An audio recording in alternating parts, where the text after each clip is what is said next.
The Brew Skies Happy Hour podcast is brought to you by Higher Gravity, a craft beer bar located in Cincinnati, Ohio in the North Side and Blue Ash neighborhoods. And I don't know about you, Mike, but this is my go-to bar. It's my walking distance bar. It's the best selection of beer in the city bar. It is the Mug Club bar. It is the best draft selection bar. It's the best to-go beer bar. And frankly, the best bartender's bar. I love the one in Northside because it is a fantastic place. There is a massive amount of beers on tap, a great bottle selection. I love it, man. Hard to find a place that still really loves beer, and they do it. And it's for that reason, we'll see you there. We'll be at the bar. We'll be at the bar.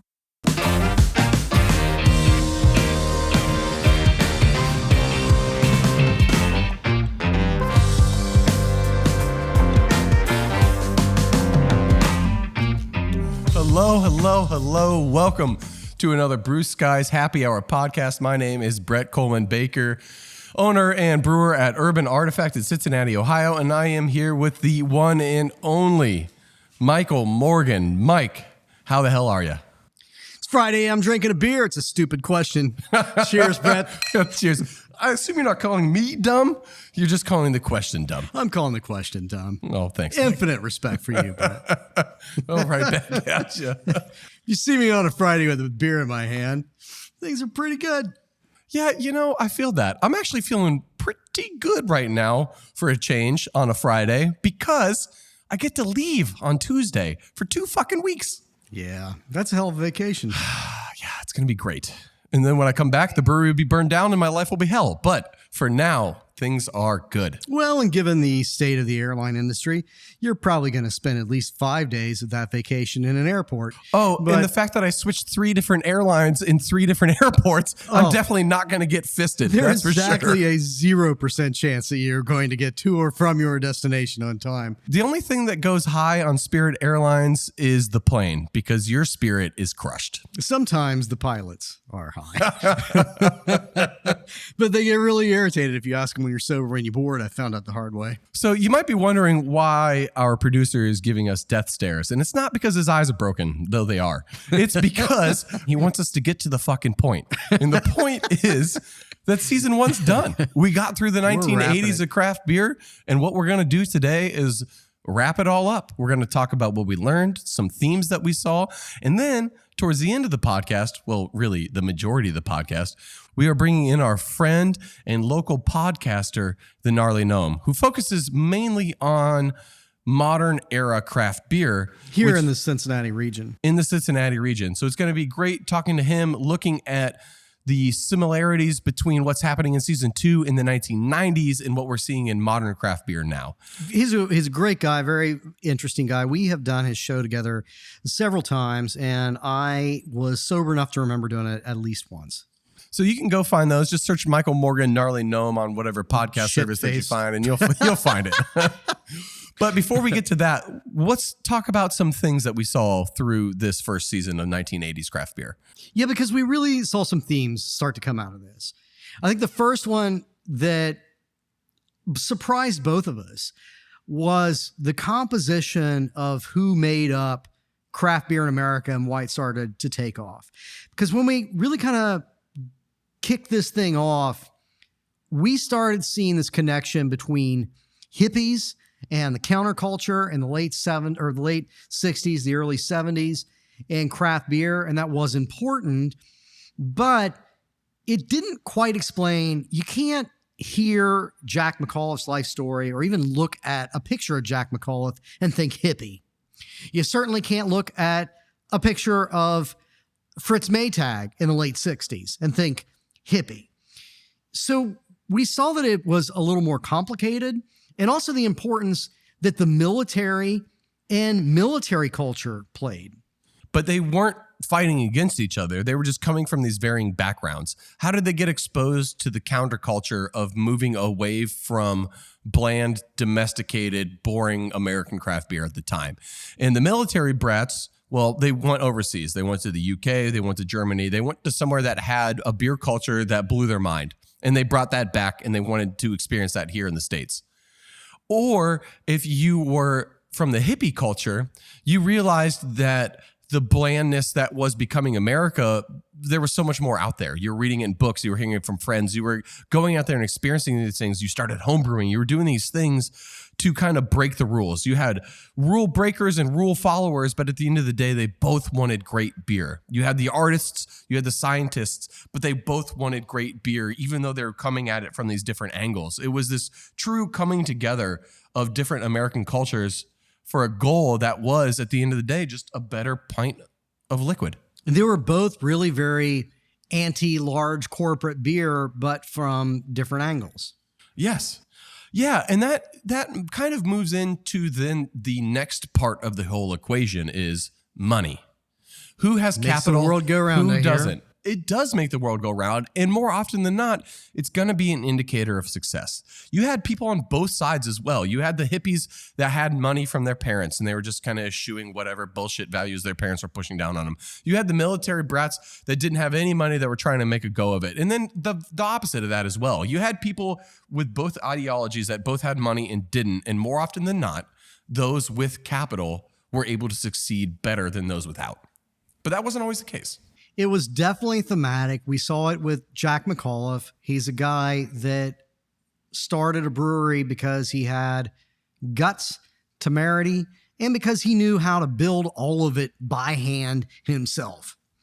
You even see, I'm not really sure where Ken Grossman kind of fell on the perspective of things. I could see a little bit of hippie in Grossman back then. It's a little bit of both. Yeah, he might have. There might have been a J or two smoked in that garage where he built that brewery. And he also had to go back to the well a lot to try to get capital. He was funded, but he wasn't overfunded like a Fritz Maytag was. Correct. Yeah, he didn't have, and even Fritz. I mean, I appreciate the fact that Fritz was trying to self-fund his brewery in the sense that he was trying to make that business actually work itself out as a profitable business. But he didn't have to worry if this failed. Correct. His ass wasn't on the line. He wasn't losing his house. Yeah. There is a whole, there is climbing a cliff face with no guide rope and climbing it with a guide rope. Yes. They're very different things. So I do appreciate that Fritz made a major impact, but yeah, I mean, his failure would have been, he would have just done something else. Yeah, he would have been fine. I mean, he had the family business after all. As opposed to McAuliffe, who disappeared and was forgotten for decades. I mean, even with our interview with Renee, I don't even know what what McAuliffe did after the brewery went away. Right. It sounded like he just lived in the woods forever. I don't think that's what he did. I think he was an engineer, and he worked. Yeah, he worked in a plant somewhere doing something, but yeah, definitely had a little bit of Unabomber in his lifestyle going on. I mean, it's not violent. Jack McAuliffe didn't kill anybody. He is not a domestic terrorist. No, but he was he was off the grid and the whole bit, which I think is also cool. I mean, that's part of his whole. The guy sounds like a really intriguing guy, and I would have loved to have hung out with him. Well, and on the capital note, there's two different ways to spend that money too. There's, you can buy a lot of equipment and really focus on your internal self, or you can try growing, and the equipment you get matters, but in a way it kind of doesn't. Because you look at like Ken Grossman, who kind of cobbled stuff together his whole career. He was super successful. The beginning of it. Bill Owens cobbled things together and didn't really find success. But Uli from North Carolina brought a great brewery from Germany with him and didn't have to cobble things together, but ultimately continued to Sisyphus his way into, middle of the pack brewery at the end of the day. But it was also still a small scale system. I mean, Uli had a good Bavarian brew house, but he also put it in a wood frame shack in one of the most humid places in America with a seasonal economy. So, he had some infrastructure problems that went beyond the brew system, but he did start out with a good brew system. Mm-hmm. For the most part, Dave Heinrich was the real outlier that we saw in this season, the one that broke most of these rules. Because generally speaking, not only then, not the 60s, 70s, 80s, it's still the same story today. If you start out well capitalized, your chances of success are infinitely better. Yes. Dave is the real one exception to where he was perhaps overcapitalized because his business model, I think, was smart. So he attracted a lot of money. It was successful for years. It was successful. They were profitable. They were making money. And because they were making money, because they were profitable, because people started seeing here right at the turn of the 80s to the 90s, they were seeing this huge opportunity for a bigger acceptance of craft beer. People started throwing money at him. I'm sure it wasn't literally throwing money at him, right, like, you know, whatever, when you go to your favorite club. It was more like investors were coming out of the woodwork to give him capital in order to continue to grow and further his reach, which ended up ultimately being too much. Yeah. So that's its own kind of unique problem in that situation. And I think it can and does still repeat itself today. I mean, we've seen that at least once on a local regional scale here in Cincinnati of, a brewery that I won't call out, but a brewery that was doing really well in sort of the wave in the 2010s, making really good beers, and then got in a bit of trouble, at least temporarily, by expanding too quickly. And another theme that I really appreciated about the 1980s craft beer is the return of manufacturing to America in a time when things were getting offshored faster and faster and faster. Which actually kind of circles back to that counterculture aspect of where craft started to find its first audience. You know, the kind of eat, drink local, screw corporate America sort of thematic that is, I think, still behind craft beer. When we started this season, we started with a basic question of how did beer become the one industry in the past 50 years in America where small businesses started to take market share away from multi-billion-dollar international corporations? And I think that the answer to that is fuck corporations. Well, see, I was going to say it was about the craft and about taste and the artistry and the connectedness that you can have with your shared economies and understanding where these products are coming from and why it tastes the way it does and why it's so much superior, and knowing the brewer and knowing the process and understanding the craft that took to get it to where it was. But now that I say all that, I think you're right. Just fuck corporations. Yeah.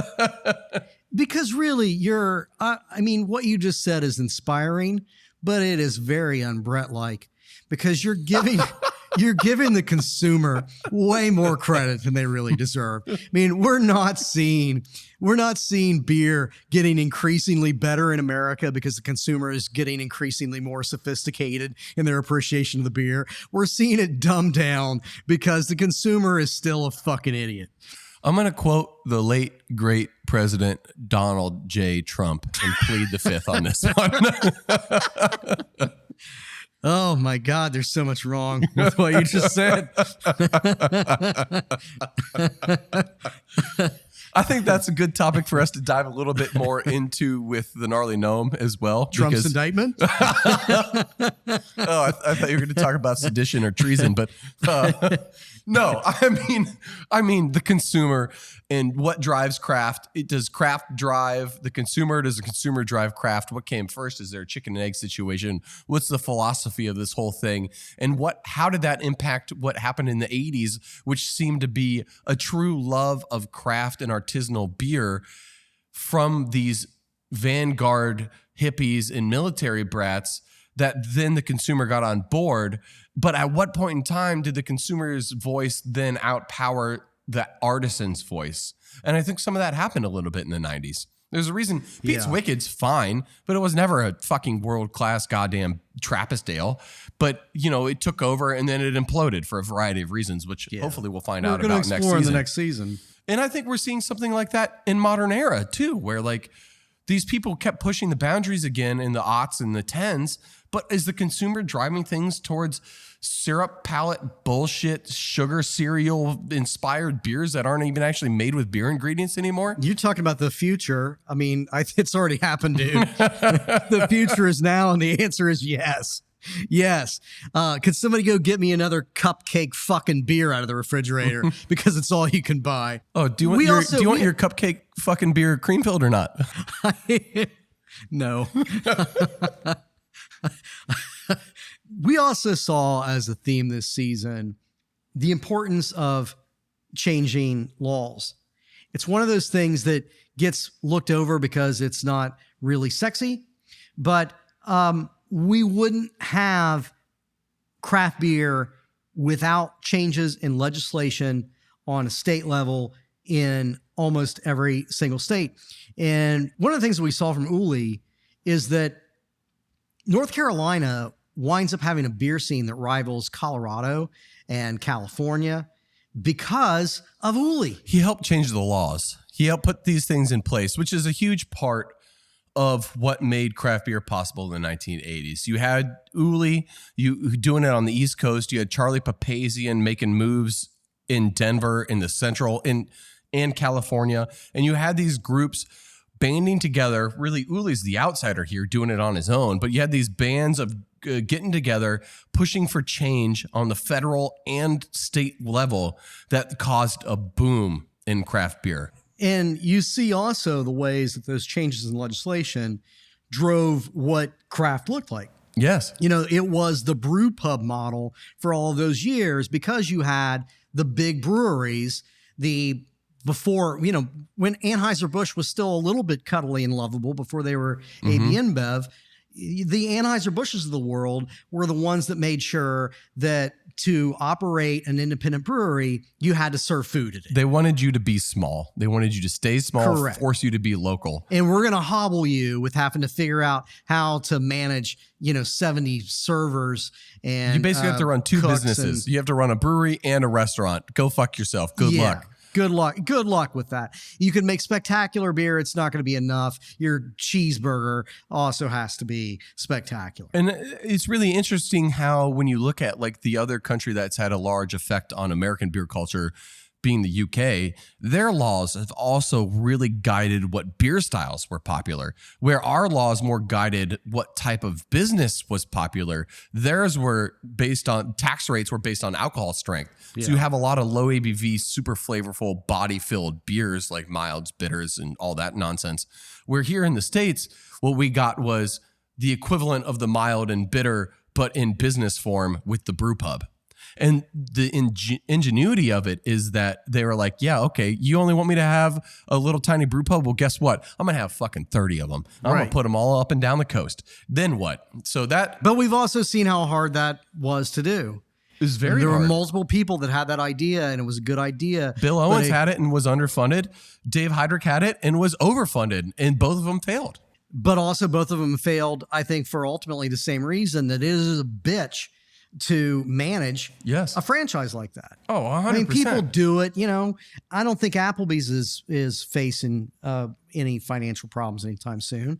But there are... Well, they got $1 Long Island iced teas, so however could you go out of business with that? But it is a thing that it's a whole different business model. I mean, that is separate from doing national distribution of a beer.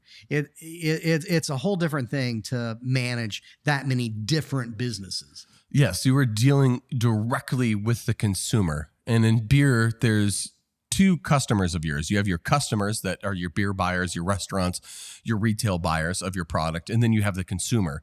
When you're a brew pub, you're dealing directly with the consumer, and that's a whole different animal. Right.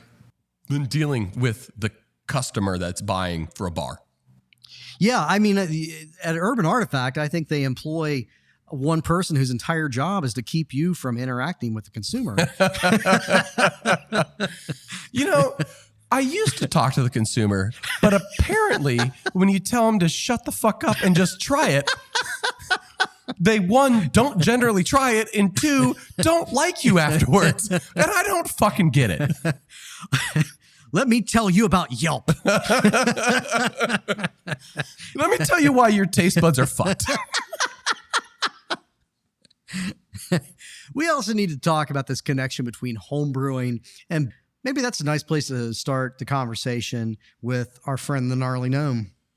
And on that note, Gnarly Gnome, thank you for joining us. How the hell are you? I'm great. Thank you for having me. It's always fun doing somebody else's show that's not mine. I don't have to worry about any of the editing. I don't have to worry about any of the production. Yeah. You know, we still have to worry. Right. We don't actually do that work, but we still have to worry about it for some reason. Yes, we do. Well, our producers, Brett. We have some of the best producers in the biz, and thank goodness we really do. And it's nice that we get to abuse them, actually. But that's honestly, the fact that they even hang around us with how much abuse we throw their way is impressive. One of the things that we learned doing this podcast this season is the importance of the connection between home brewing and craft beer.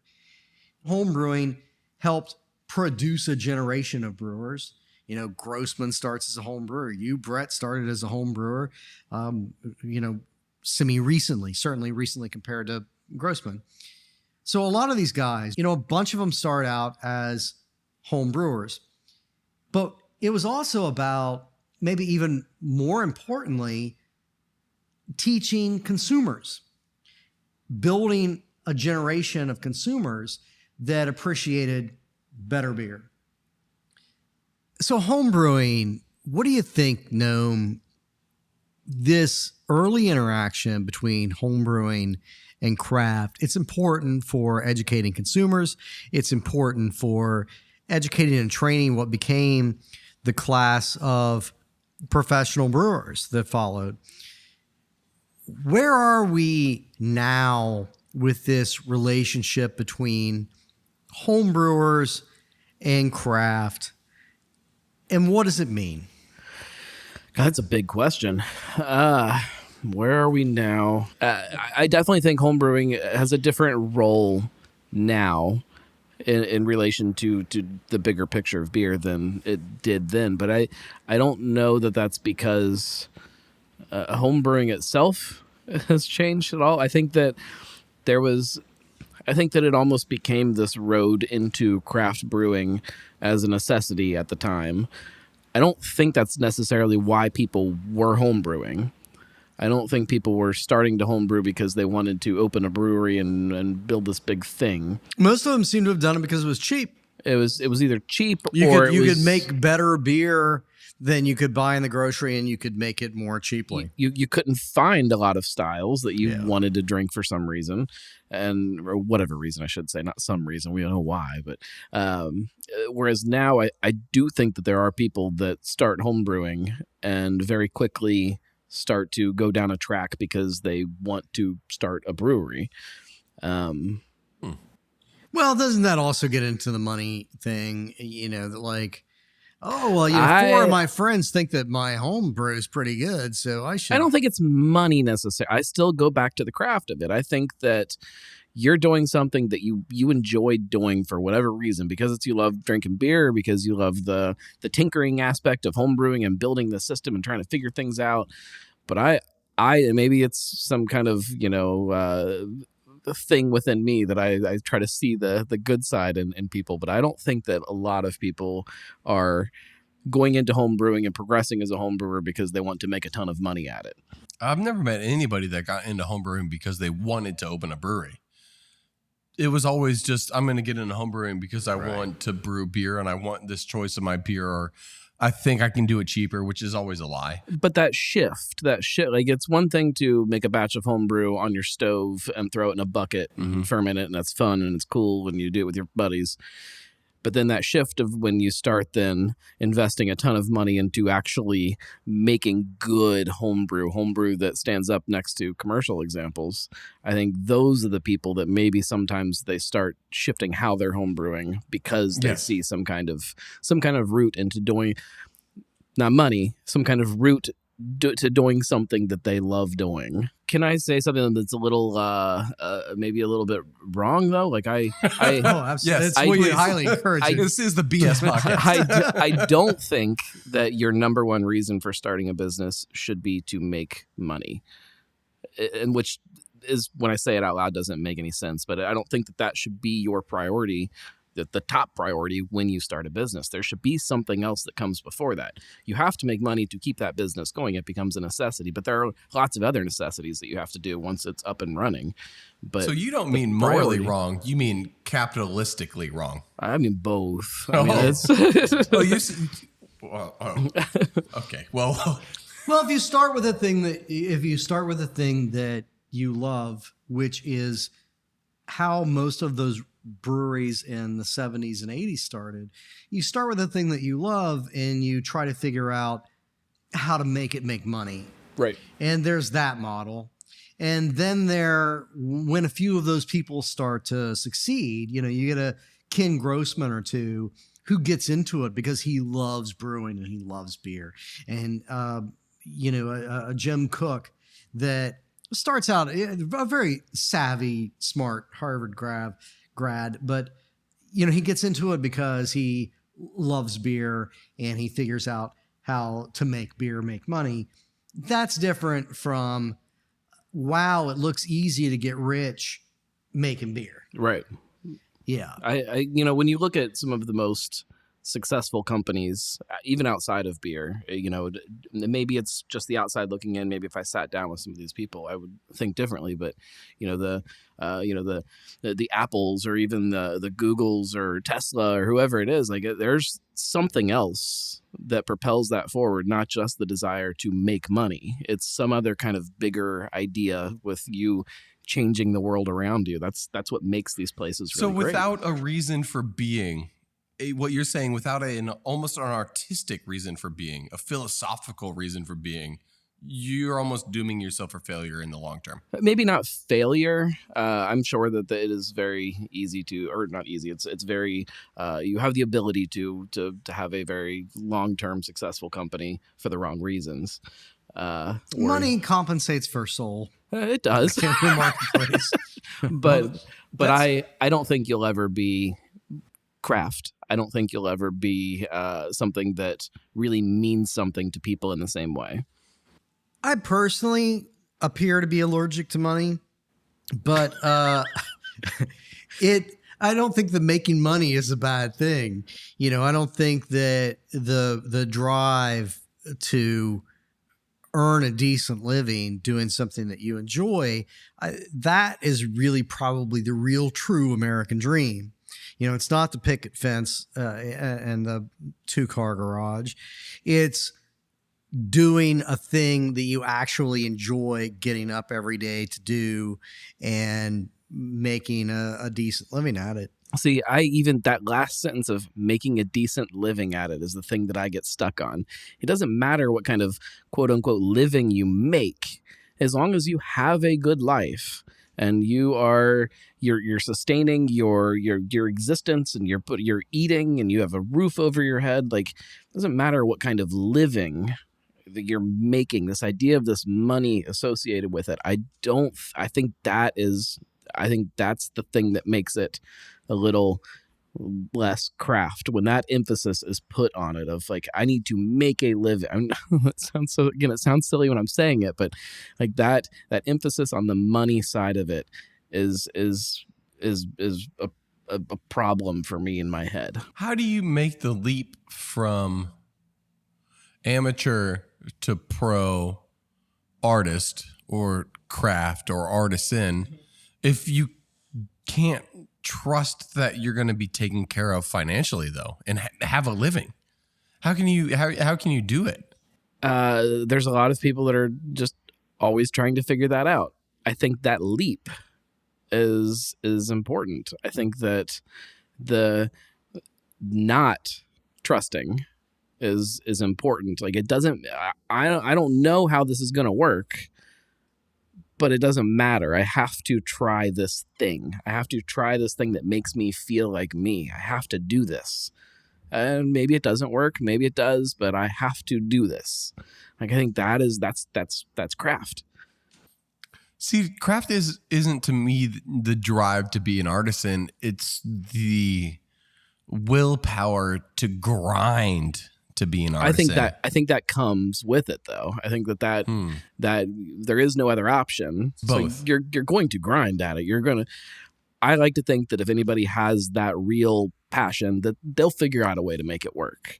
But it's not the thing that pushes them to do it. So how do you separate the money from the craft in a culture such as America that is clearly so capitalist?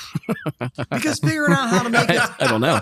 Figuring out how to make it work means you make money at it. Sometimes.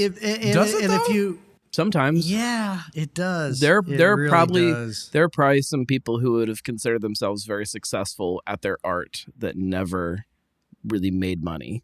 Oh, that absolutely. In terms of society, they failed at it, but they were artists. They were craft. Sure, but they're not going to get a bank loan to expand. No. I mean, it's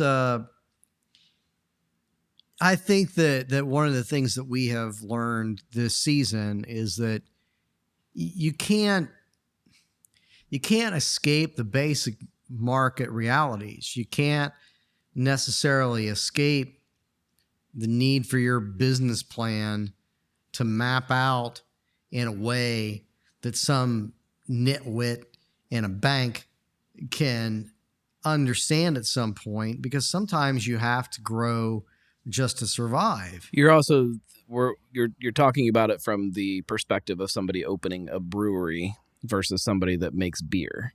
Like, those are also two very different types of artistry. Yeah, I mean, you can do whatever you have to do to keep a roof over your head and make really great beer in your basement. But I think it's a good point in regards to separating the brewery from the brewer. Right. I mean, we were just talking about a fairly infamous local brewer here in Cincinnati off air. We don't need to talk about names or nothing, but they've never owned their own brewery, but they make fantastic beer at every brewery they've been at. But they've separated them and themselves, their artistry, from the business. So right. I can see what you're saying in that regard. But they are an artisan. But how do you maintain that artistry at any given place when the market pushes down your desire to create craft? You right when the tail is wagging the dog and the consumer is dictating your craft, as opposed to, it's not that you can completely alienate your consumer, but you think of the people that we interviewed this season. Bill Owens, to a large extent, when the guy is creating amber ale as an American style beer, when he's creating American IPA, he's not asking his clientele what they want to drink. He is. Is he not? No, he's making interesting beers, and then he's putting them out there for the consumer to figure out how to appreciate. And if you could have just shit on any of those breweries, if in the early 80s you could have tasted a Sierra Nevada and said, oh my God, this is disgusting because it's so hoppy. Yeah, it's so bitter. Ew, this is gross. And you could have shit on it all over the internet. Would it have survived? Would we still have Sierra Nevada Pale Ale? Or would we have cupcake cream-filled Sierra Nevada Ale today because the idiot gets to drive because of the internet?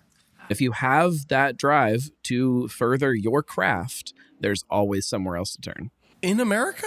I like to think so. Are you, sir, in fact, a gnome? But I also didn't take a paycheck for the last couple months. So. Yeah. Well, that's actually a really good point, is that you're diving into it. You're literally you're not making beer, but you're leaping into your craft. It's my craft. You decided to do a podcast full time to explain what the hell we're talking about. I mean, that's not even close to the actual bigger picture of it. The podcast is a small piece of it, but yes. So give us a spiel. It's nobody wants to hear that on. No, we want to hear it. Let's go. Give us a spiel. Let's go. Photography is the craft, is my craft. We'll put it this way. Content creation of any kind is my craft. And photography just happens to be the part that I lean the heaviest into. Podcasting is part of it, but well, along that vein, we interviewed Bill Owens a while back, who starts out life as a photojournalist. He's a very good photojournalist. Then he starts America's first brew pub. But where in this scheme of like craft and art do you fit somebody like Owens? Understood. I think that he really appreciated the craft and the importance of beer, but he didn't know how to brew. I mean, he started making home brew because it was cheaper, and he wrote a good home brew book. So I guess, there's one route. But then you take somebody like Uli, and when Uli opens up the Weeping Radish and opens up North Carolina to brewing, he understands that he needs to get a brewer. Jim Cook was a home brewer, but Jim Cook realized he had to go get a professional brewer to do the thing. And I mean, I think Cook and Uli are both, one of them wildly successful, one of them not so much, but they're both great examples of people who loved the craft, appreciated the craft, but they were not the people that actually executed the craft. Well, they made it possible. They created, they brought in the artists to do it. There's a big difference between those two. Uli loved and respected the craft and what it meant for you, the consumer, and the values and the morals those things brought. And that's why he was farm to table before that became even a phrase. Years, decades before farm to table was a thing, he was just doing it because that's how you make good things. Yeah. Jim also, I think, appreciates those things, but the dude was Harvard Business School. He understood the importance of capitalism and the respect that capitalism had. He was no guy whose brother conned him into buying a fucking brewery. Exactly. He had a recipe, a family recipe that is like, I can fucking do this and I can make it better, but I can still be America. But even today, when you talk to Jim Cook, he makes Truly because it lets him make Boston Lager.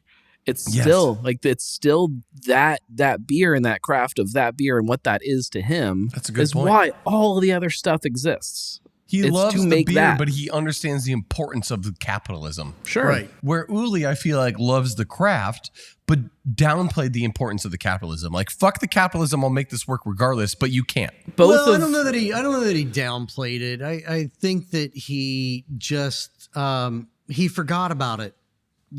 Which is I mean, that's like, I do that all the time, right? Like, you get, this is a good idea, so let's do this thing.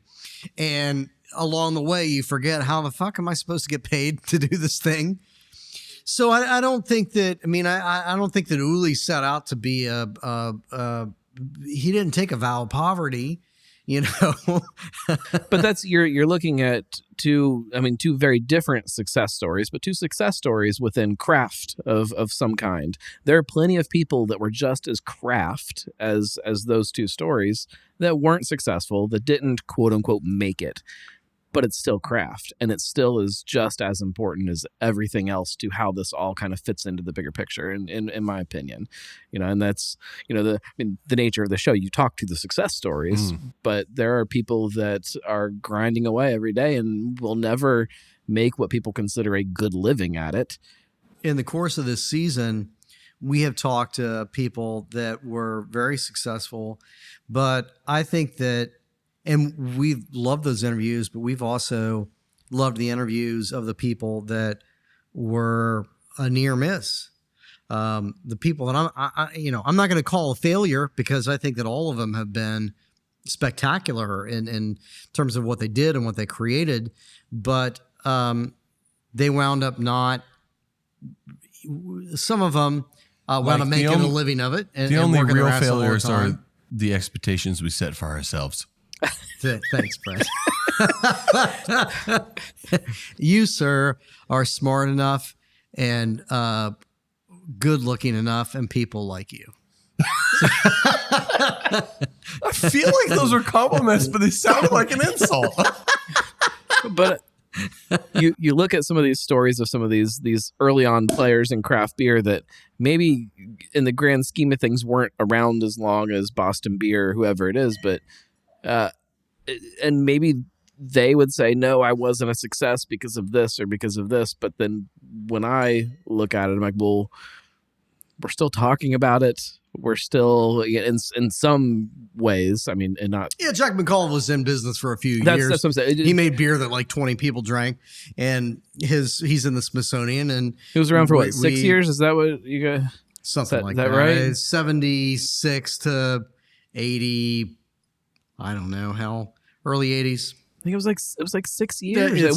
Something like that. That's like, it's like nothing. It's nothing in the grand scheme of things, but yet, how can you say that wasn't a success because of how influential it has become in the grand scheme of craft beer? I don't think Jack would say it was a success, though. Based on what we talked about, he would not. I doubt it. I don't know, but you look at like what Sierra Nevada did with creating the first American Pale Ale, Bill Owens creating American Amber and the first American IPA and the first pumpkin ale. Did these things drive what modern day success is because of what the market pressures were pushing them to? Because what I'm looking at is it kind of did. Is IPAs and pale ales exist because of these two, and the pumpkin proliferation and what that bullshit is exists because Bill Owens decided that, hey, this old bastard that started our country made a pumpkin beer, so I'm going to do that. And then all of a sudden, fucking pumpkin chic started. So I don't know. When you look back in time, it's easy to change kind of how they felt at the time. I don't know at what point in someone's brewing career that they look at something that they created like that, like, oh, I did something. I don't know when that happens or if it happens for everybody. I don't. Well, when we talked to Bill, it sounded like he did feel strongly about wanting credit for pumpkin ale, which he rightfully earned. Wants it now or wanted it then? I don't know. I think you get 84 and you have radically changed American craft beer in multiple ways, and you're not a billionaire. You at least want some goddamn credit. And, I think that's a natural. So if we make a pumpkin beer in 1990, the first pumpkin beer since pre-prohibition, if we make the very first ever style of beer, i.e. American Pale Ale, Sierra Nevada, that's craft, right? Yeah, absolutely. But how long is that craft? Forever? It's always craft. It's always craft as long as you are making it well. So is Budweiser still craft? It's such a slippery slope of things. But slippery slope? What is this, politics? I think that I don't think that anybody has ever denied that when what you're shooting for is making a highly consistent, inoffensive beer, Budweiser does it spectacularly well. And I mean, their consistency is highly respectable. They developed a beer style that was that didn't exist before them. Well, a modified version of it, but yes, they took a modified version of everything. They made a lighter version of a light version of a they light created version. an American Pilsner. The story of beer is working towards not even a use lighter the word version. Pilsner with what that beer is, please, please. Thank you. Yes. Well, I think that Budweiser is American Pilsner the way that any of these astoundingly the way let's skip over like really high hopped bitter IPAs, which I enjoy, to the New England IPA. You know, what the hell does that have to do with an English IPA? I put that in the same category. It hurts me just as much to call them New England IPAs as it does to call that an American Pilsner. Right. In the same way that I respect your the same way that thing you buy at McDonald's is a cheeseburger. Right. It's okay. It's a food thing that yeah. Well, that's a good point. At one point in time, was McDonald's a craft cheeseburger? No, it was even always, in the 1950s. You don't think it was? No, it was always a commodity, and I think so. They were driving for cheapness. They were driving for cheapness. So you're talking that craft is purely a philosophical thing. I think that there is a basic understanding that we all have, and you can nuance the shit out of it, but there's a basic understanding that we all have of the difference between whether you're doing something to produce the highest quality of that thing and whether you are entering into what you make with a sense of innovation and exploration and creativity versus how do I market test this product. So can you even have a capitalism with craft then at all? Here's the way I like to think of it is that you can craft a process and you can craft a business, and craft can mean a lot of different things within this whole space. IKEA is craft in their own way, not in the products that they're making, but in the thing that they do of flat packing stuff and making it cheap and making it fast and getting that's craft in what that is, not the product. They don't make craft couches. So craft doesn't. I don't know. That's engineering. That's a craft. Engineering is a craft. Craft doesn't equal quality, is what you're saying. Not necessarily. Like going back to the McDonald's thing, the craft was the processes that they put into place. So you're saying McDonald's is craft? I hesitate to say that because it can be taken out of context. Are you telling me McDonald's fries aren't craft? I hesitate to say that. Yeah. Well, there we go. Now you just come from 180. The idea of trying to make this cheeseburger faster and quicker and have it so that you walked up to the counter and that cheeseburger was right there. That's craft. The cheeseburger itself might not have been craft. I don't know about that. I think that I appreciate what you're saying, but I think that there is a fundamental difference between figuring out there is definitely an artistry, and I can appreciate the engineering of figuring out how to make something most cost effectively and most efficiently and most profitable. But that is, I think, the antithesis of making it the best.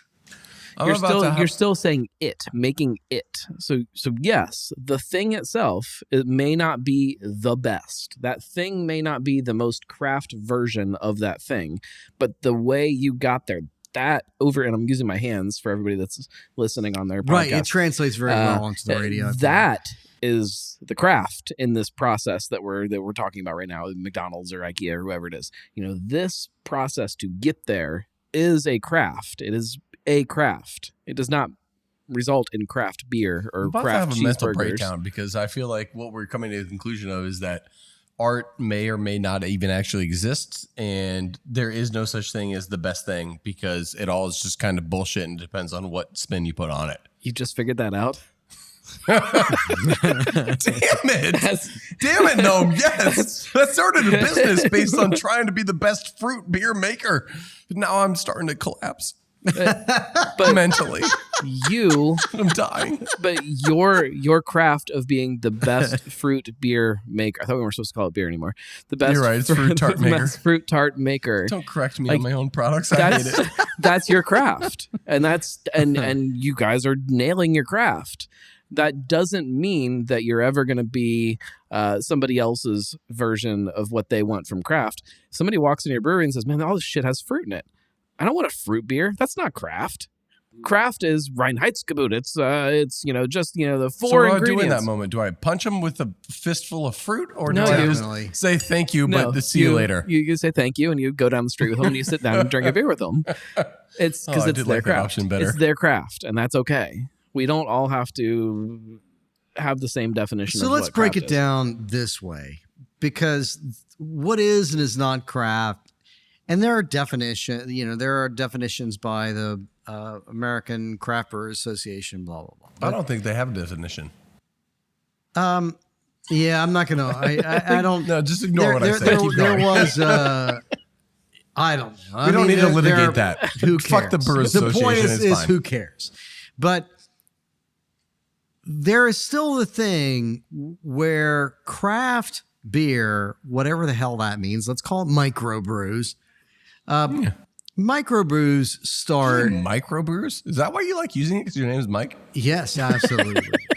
I don't like using it. The gnome likes using it. I love using it. But So Mike's Brews. Mike's Brews start with this counterculture market. And although the people that were making those beers weren't all counterculture people, they really needed that counterculture, fresh ingredient, drink local, know who makes your product, know what goes in it. That was inherent in the ability for craft beer to grow. And the craft beer scene today, what is the importance to it being local? And what's the importance in terms of how much does it mean that the beer is really good versus it's made by Jim that lives down the street from me? Why does it feel like being good is the least important thing? Being local, being craft, being micro, all these things feel so much more important than being actually fucking good. And the fact that you just expositing that right now just is making my brain hurt. Because it doesn't seem that way. It's insane. This It's conversation insane. is driving me to drink. I feel like I'm gonna die.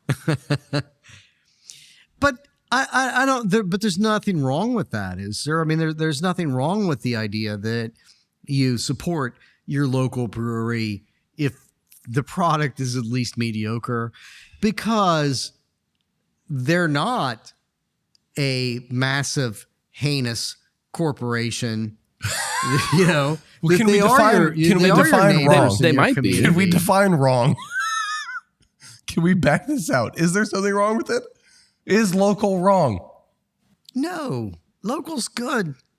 Okay. I mean, how did America, all this idea, this whole romanticization of America and the American middle class, it's very largely about small business. I mean, when you look back at what made the American economy great throughout the later half of It is small business. You're 100% right. It's small business. That's why the word microbrews is so important. Small Yeah. microbrews. You're 100% right. That's exactly what it is. I don't want to say yes, but yes. But what makes it why do people go and grab a beer if it's not quality, if it's not the localism, is that a word? If it's not, what is it that's making people go out and drink a beer People today? love supporting their neighbors. And I mean, the beer needs to not suck, but It doesn't need to be good. It just needs to not suck. it doesn't need to be better than the mass brewed one. It needs to be at least as good. Yeah. But if it's as least as good and it's made by your neighbors and it's a little bit more expensive, then it's still better. Yeah, if my neighbor made beer that was just marginally worse than the big stuff, I think I'd still drink it. Yeah. Right? I would too. Because it's your neighbor. You just go next door and you get a pint and you're good. It's how you take care of each other. Well, it is how you take care of each other. And I think how you can continue to take care of us is liking and subscribing to the Brew Skies Happy Hour podcast. In addition to that, you can like, subscribe, and comment on the Gnarly Gnome podcast. And if you wouldn't mind telling us about your whole ecosphere of how people can interact with you, that'd be great. Oh man, just anywhere that you consume content, the Gnarly Gnome exists. Gnarly Gnome is the website, thegnarlygnome.com. Everything that kind of falls there, but Cincy Brewcast is one of the podcasts. Drinking with a Gnome is the other podcast that will hopefully become more of a thing this year. We'll say that. We'll see how that works out. But yeah, Gnarly Gnome anywhere you consume content, YouTube, that kind of stuff. I feel like you ducked the question earlier. Are you in fact ethnically a gnome? Ethnically, I did one of the genetic testing things. I did the ancestry.com. Yeah. And Gnome did not pop up. Damn. However, I don't know if that's just because their database isn't big enough yet. Right. So I don't know. I like to think so. I'm kind of short. Well, he casts spells and he's swirly, so I think that's a no. I don't know he what all. might sometimes just hang out in your garden. I do like sitting outside. Hi ho. Mostly because he's on his way home and he's a little drunk. But go. If you ever see me sitting in your garden, just know it's fine. Some kind of heritage thing. Yeah. Well, it's a cultural. Yeah. If there's not been a more meandering end to a season, I don't know it, but I think this is extremely fitting for what happened at the end of season 1 of the Brew Skies Happy Hour podcast, exploring craft beer in the 1980s. But I'll tell you what, you can tune in to season 2, which is going to go into the 1990s, which is out of control crazy. We're going to talk to Pete. We're going to talk to Jim Cook. We're going to talk to Pat Conway. All these brewers know, if you're not familiar, are Pete's Wicked, Sam Adams, Great Lakes. There's plenty more coming. A lot of people were stalking. Great. Oh, there is plenty of stalking going on. It's going to be a lot of fun. And in the meantime, tune into the Gnarly Gnomes podcast. Just search him on any podcast station that you listen to. Just search Gnarly Gnome. You're going to find all his wonderful stuff. It's a lot, I know, but at the end of the day, what's most important is if you like and subscribe, and please comment, because apparently that matters now. So please comment. We'll get back to you. And in the meantime, if you have some nice things to say about our producer, Adam, I know he needs it, because Mike and I are going to go trash him like crazy after this. Right. And he gets mean, so he needs some love. He literally beat me last time he got drunk. He is a cop. Cheers, y'all. See you next season. Cheers to everybody. Well, yeah, we'll see you in a season, which will be arbitrarily how long ever we decide. Could be years.